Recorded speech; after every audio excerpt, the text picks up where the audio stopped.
వైకుంఠంలో లక్ష్మీదేవిగా, బ్రహ్మలోకంలో సరస్వతిగా, ఒక మహారాజు గారి దగ్గర రాజ్యలక్ష్మిగా, ప్రతి ఇంటి ఇల్లాలు గృహలక్ష్మి అయినప్పుడు ఐశ్వర్యమంతా ఎవరిది? ఆమెది. అందుకే ఇల్లు అన్న మాటకు అర్థం ఏమిటంటే ఇటకలతో కట్టినది ఇల్లు కాదు. ఇల్లు అన్న మాటకు అర్థం ఏమిటంటే గృహిణి, గృహముచ్యతే.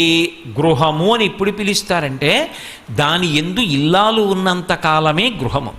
పురుషుడు ఎంత బడలిపోనివ్వండి, ఆమె నవ్వుతూ పిలిచి ఒక్క పాత్రతో కాస్త పళ్ళరసం ఇచ్చిందనుకోండి సేద తీరుతాడు. ఆమె ఒక్క నవ్వు నవ్విందనుకోండి సేద తీరుతాడు. ఆమె ఒక మాట మాట్లాడితే సేద తీరుతాడు.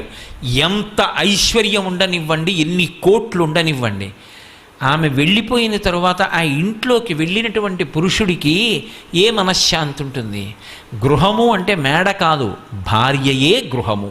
అందుకే గృహలక్ష్మి గృహే గృహే. లక్ష్మీదేవి దర్శనం ఎక్కడవుతుంది అంటే చాలా తేలిక. దర్శనం చెయ్యాలన్న కోరిక ఉండాలి, కానీ నా భార్య లక్ష్మీ స్వరూపయే, నా పక్కింటి వారి భార్య సాక్షాత్ లక్ష్మి. ఆ భావన నీకు ఉండాలి, కానీ ఆ భావన చాలు నీకు లక్ష్మీ కటాక్షం కలగడానికి హేతు అవుతుంది.